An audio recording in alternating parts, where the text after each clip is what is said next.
사무엘서 묵상 일기 14번째. 기도의 완성은 돌려드리는 것입니다. 사무엘상 1장 28절. 그래서 나도 이 아이를 주님께 바칩니다. 이 아이의 한평생을 주님께 바칩니다. 그런 다음에 그들은 거기에서 주님께 경배하였다.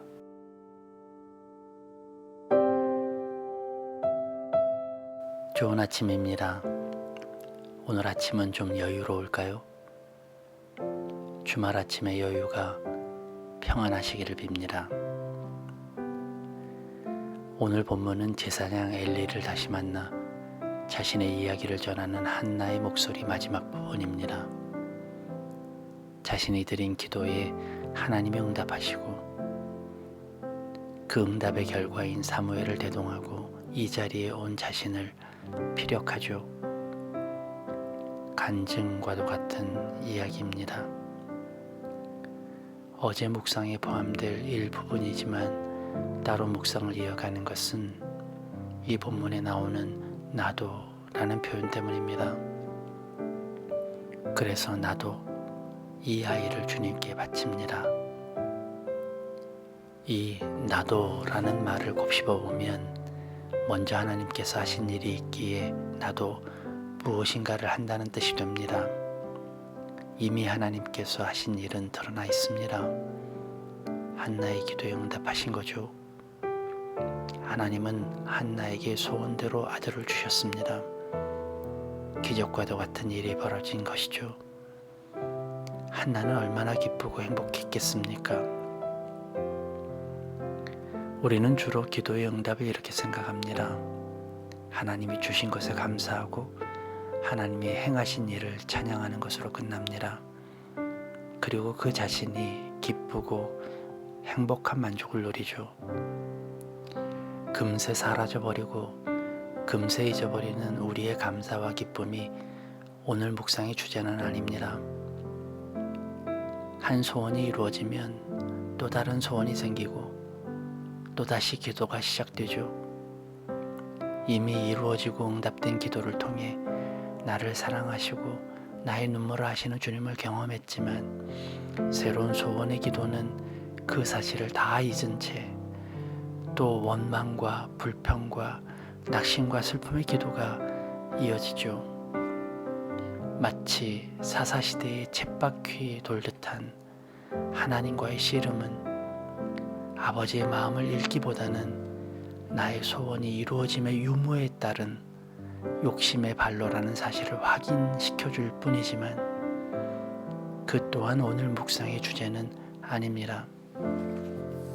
제가 주목하고 주님께서 제게 주신 묵상의 주제는 기도의 완성에 관한 것입니다. 주님께서 주셨으니 나도 드린다.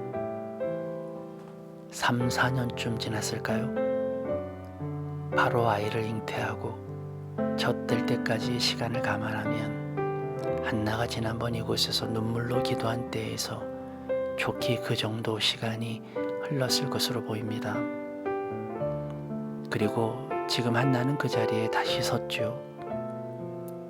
그런데 오늘 본문에서 저는 한나의 기도가 아직 끝난 것이 아니구나 싶었습니다. 나도라는 표현 때문이에요. 한나는 달라고 기도했고 하나님은 주셨습니다. 한나는 기쁨을 얻었고 받은 상처를 회복했으며 더 이상 아들 문제로 아파하지 않았습니다. 아니, 아들이 있고 보니 그 아들이 있고 없고의 문제가 아니었을지도 몰라요. 자신이 버려진 존재처럼 여겼던 무너졌던 자존감이 세워지자 한나의 삶이 회복된 것이죠. 무엇보다도 하나님께서 자신과 함께 하심을 깨달았기 때문입니다. 그리고 한 가지가 남았습니다.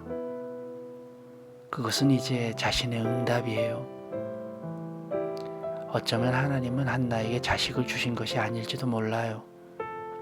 슬퍼하고 괴로워하는 것은 자식이 없어서가 아니라 버려진 고아처럼 멸시받는 과부처럼 홀로 있는 외로움 때문이었을지도 모릅니다.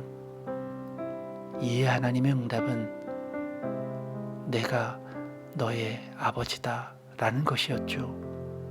그것이 하나님의 응답이었어요. 이제 그 응답에 한나의 반응이 나옵니다. 주신 것을 다시 돌려드리는 것이죠.